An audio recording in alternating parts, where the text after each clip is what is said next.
$100,000 home with a 100-year lifespan might cost $250 a month for the first so many years of its initial lifespan, whereas in the end of its lifespan, being as we paid at this escalated rate in the beginning of the lifespan, the remaining costs of the home reduce the payments, or remaining value of the home, reduce the payments in the end of its lifespan to perhaps $10 or $20 a month, making it, of course, very easy for people to to afford homes. And of course all the rest of our production as well. Now there's some areas that people are hesitant to move into, but the fact of the matter is we can even finance services providing we well ensure that they're paid for because there isn't physical property representing the service in case of default. And one obvious way, of course, to ensure payment then is to only monetize services to the extent that potential risk to the people in fulfilling these promissory obligations, which after all, obligations to each other, to each eventual creditor who accepts our promissory obligation in exchange for property that they give up. To protect us to protect the integrity of the currency then, we can ensure monetized services, of course, with all the necessary precautions, but perhaps likewise, these are alternatives for countries to consider, but perhaps likewise requiring that actual physical property be pledged as collateral. So there are ways of protecting ourselves to do that. Another country might decide, no, we're only going to finance property, Well, there is a potential penalty to be paid for that, and that is that we do not have the circulation to represent all of the wealth that were created, and therefore the representations or money that we can possess reflect the fact that we can't have been paid for everything in such a way that representations exist in regard to everything. And I explain how this can act against us in my example of 1,000 people or whatever it was in a circle who, every so often turned to the person on their left and handed over their production for the money that that person had, and of course the person on their right was doing the same with us. So if we removed the money from some of these people, which would be the same effect of not financing services, we saw how this brought the whole transaction or conveyance of a transaction of all wealth to a grinding halt, which otherwise, when all property had been monetized, and by property I mean to include the potential reference to monetization of services. So when we deprive some of us of some representation of property, we weren't able to convey all wealth at once, which is a property of which is unique to mathematically perfected economy, when it's a full exercising of its principles.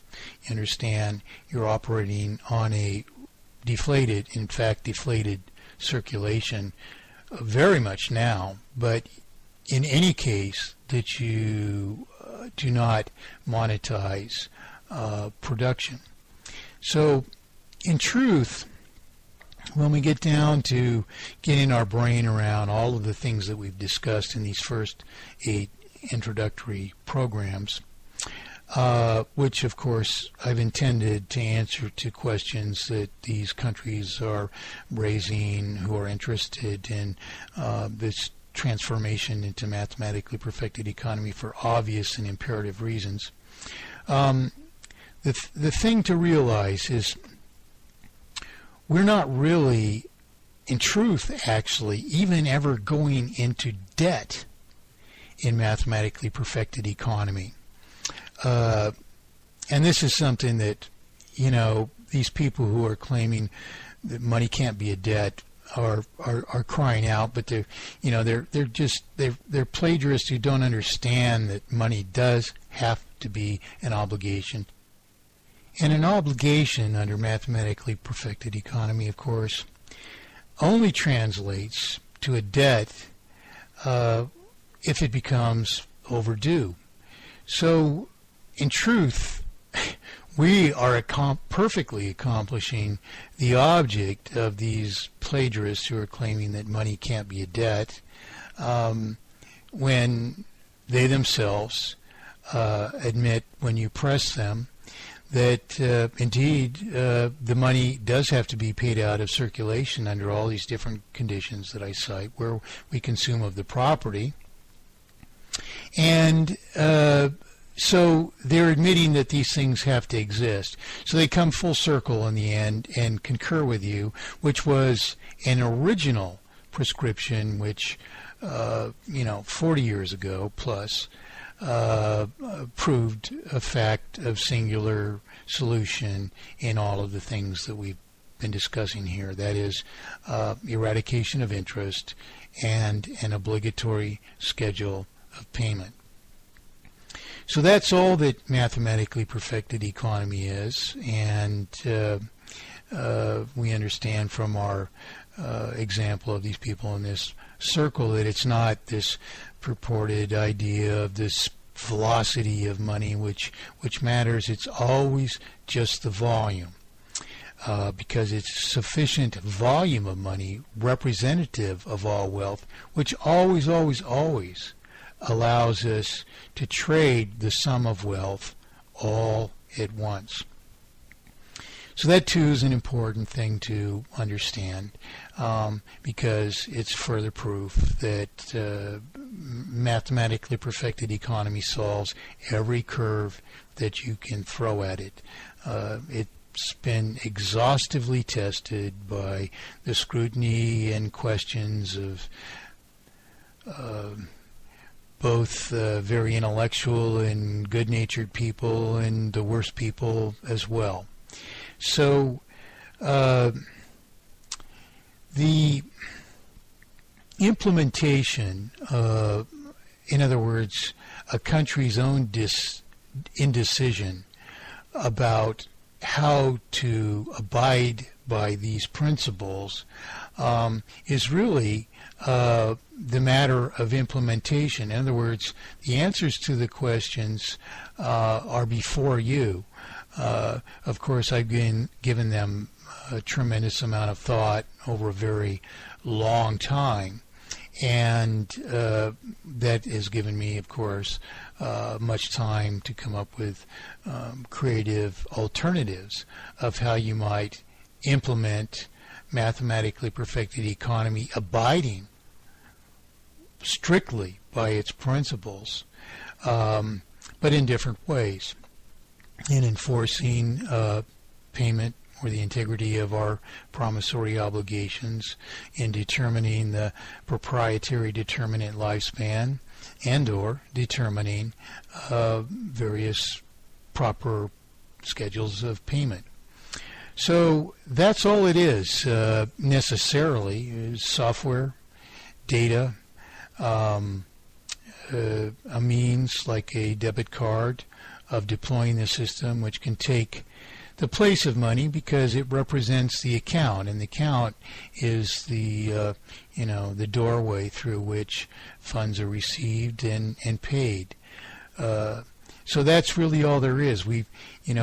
So it's somewhat amazing that people hear this and they think, well, you still haven't described how to implement it. And in fact, there's so little to implement that it can escape you. You're so carefully listening for, well, where's the grand design?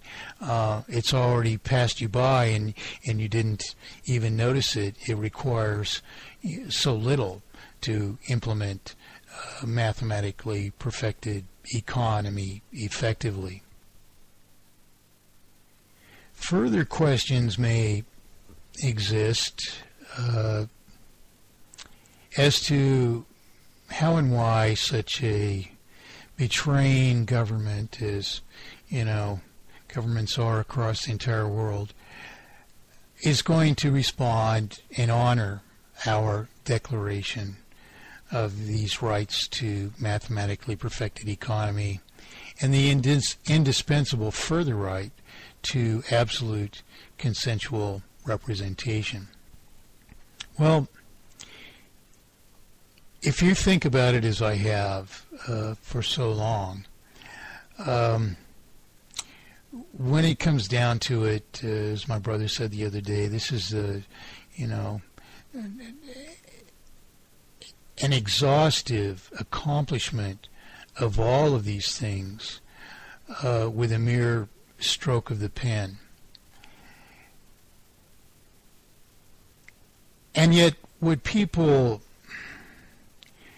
fear is that they might have to do some more than merely assert these rights to such betraying governments, and somehow that will be necessary that we in fact do succeed in establishing this. Well, if you think about it, there isn't a leg for government to stand on. And so there wouldn't even be a reason to hold court hearings to try these principles or obfuscate this obfuscation of principle, which is precipitated in this obfuscation of the promissory obligation for the obvious sake of exploitation. The banks don't dare challenge us on this because they don't have an argument. If they had an argument, they've had over 40 years to raise it. People across the world now realize that something is wrong, that something is very, very, very wrong. And so it's very unfortunate that all this plagiarism has distracted people from the source of solution. And what we need to do is we need to identify solution, and if that means perpetual debates until we exhaustively hammer out these questions and answers enough times that people finally realize from the beginning mathematically perfected economy, the proposition of mathematically perfected economy was a proposition of singular solution, and in fact 40 years ago it was absolutely correct. Well, finally we can get to the place that we could have been 40 years ago. And we can do this thing.